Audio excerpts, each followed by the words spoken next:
Welcome to the Wolf of the West YouTube channel. Today I will be reviewing SpyXFamily Season 1. I hope everyone enjoys, and let's get straight to it. I knew SpyXFamily was going to be a hit long before it came out. I try to stay in tune with the anime community, and this show was getting a lot of buzz because of how good and popular the manga is. I was interested but not committed to watching it because I'm more of a shonen first type of guy, but out of nowhere April 9th happened. This day was the start of the Anya meme era. The I like this show meme started to flood my timeline. At this point I haven't even watched the show yet, but the popularity was too much to ignore. I had to find out who this pink-haired toddler was and why she was dominating my Twitter feed. SpyXFamily is an anime set in Ostania, East Europe, sometime between the 60s and the 80s. We follow Loid Forger, an elite spy from the West. He is given the difficult mission of gaining incriminating evidence against a politician, Donovan Desmond. Donovan is planning to start a huge war between the East and the West, and it's Lloyd's job to stop him before it happens. With the danger of a large-scale war breaking out, you think this would be a job for more than one spy. The West has an insane amount of confidence in Lloyd and sends him to the East all by himself, where his greatest mission ever awaits him. Lloyd is ordered to find a wife and a 6-year-old child to claim all within a week. These two will help him infiltrate a school where Donovan's 6-year-old son will be attending. His adopted daughter, Anya, must make it to this prestige school so she can become friends with Donovan's child. With this connection, Lloyd can interact with Donovan and potentially stop the war from even starting. To execute this plan, you will need a talented child, and Anya Forger is beyond talented. She is an expert with the ability to read anyone's mind at will. But even with this power, the mission doesn't go very smoothly. The production of SpyXFamily is great. You can tell they put a lot of money and effort into this as a whole. The animation is great, especially for a casual show. During the action scenes, the animation switches to an elite shonen style. Everything gets hilariously dramatic.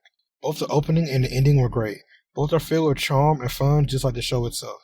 The opening definitely gave me Cowboy Bebop vibes, and I'm here for it. It's rare that I don't skip any intros or endings, but this was one of those special anime. The 60s through 80s settings was definitely conveyed very well because of the music and style of character outfits. It felt like watching a 007 movie at times. SpyXFamily gives me American Kid cartoon vibes. It's mostly lighthearted and good for the soul. It's very episodic. Every episode tells its own complete story. If you go a few weeks without watching it like I did, you could pick up where you left off and not be too confused about the small details that you may not remember. Everything is pretty simple and doesn't require every molecule of your brain power. This show understands that every anime doesn't have to be a deep intellectual journey. Most of us just want to have fun, and SpyXFamily delivers. Had a long day at work? Watch SpyXFamily. Feeling a bit down at the moment? Watch SpyXFamily. Your wife left you and took custody of your only kid?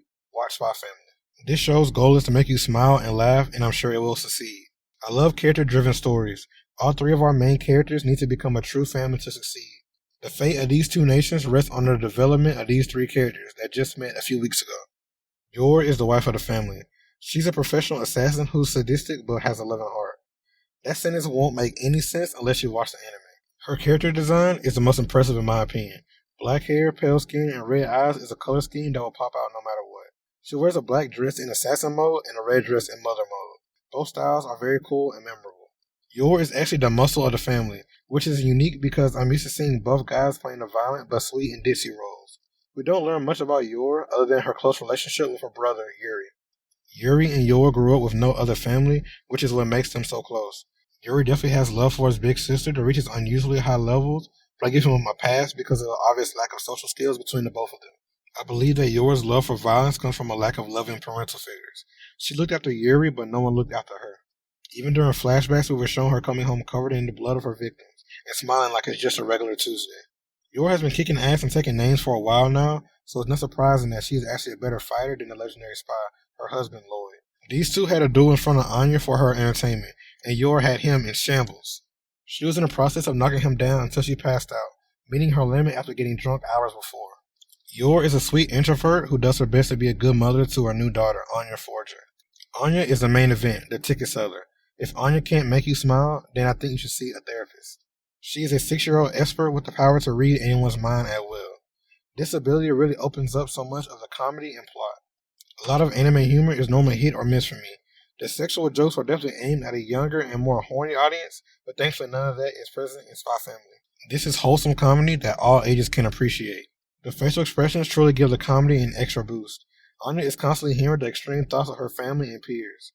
With this ability, the writers don't need the characters to say goofy things that don't sound realistic at all. Everyone has had thoughts that would be embarrassing and funny if others could read them, so these situations are actually relatable and fun to watch. The facial expressions Anya gives are iconic, and I can see why thousands of memes have spawned from them. The smirk pretty much speaks for itself. I've never seen a child with such a devious look, and the best part is that she was trying to force a smile but ended up looking like the daughter of Satan. Anya is animated to perfection, and basically everything she does is cute. Seeing her reaching up to open doors will always be wholesome. Anya is what makes this anime stand out because I don't remember any other kids being this entertaining. Loid is an elite spy who has infiltrated the East. He's normally calm and poised on his missions, but this one is a lot different. Usually, he's a solo act, but this time he's mostly relying on his new family, Anya in particular. Loid is somewhat of a lonely man because of his profession. He has absolutely no experience with leading a family. Later into the season, he mentions that he really has no real family. All three of the family hides their true identities from each other, but Anya uses her powers to always know what Loid is thinking. She knows that she is a part of a very important mission and does her best to help him complete it. Loid tries his best to teach Anya, but he often pushes her to her limits and overwhelms her. I love how these two are the true duo of the show. Since Anya knows that she's helping a professional spy, that makes her a spy by extension. These two are very funny to watch because Anya is always giving him clues about what he should and shouldn't be doing. I'm kind of curious about if Loid is actually suspicious of Anya's power. He is very smart, and the elite spy is good at telling when someone is hiding something from them. Anya doesn't do a great job of hiding her powers around him. Almost every episode she says exactly what was on his mind, word for word. Maybe all these moments were just for comedy and I'm looking too deep into it. The main goal of the mission is to create a strong, functional family that fits in and succeeds. I feel like Loid isn't showing enough love towards his family. He is keeping things very professional, which is good, but the bond between the characters won't grow as much this way. A true family doesn't even need to be blood related, it's all about the bonds within the family. Loid treats Yor more like a teammate than his wife. He should try to connect with her more. It's obvious that she's at least interested in him on some type of serious level, so he should try to capitalize on it. These two have never hugged or held hands. If they can create a genuine relationship, they won't have to fake it, even if it's only temporary. If Loid Forger wasn't inspired by James Bond, then I have no idea who is. His green suit is very sharp and iconic. I love the elegant style of this setting. The last name Forger always sounded weird to me.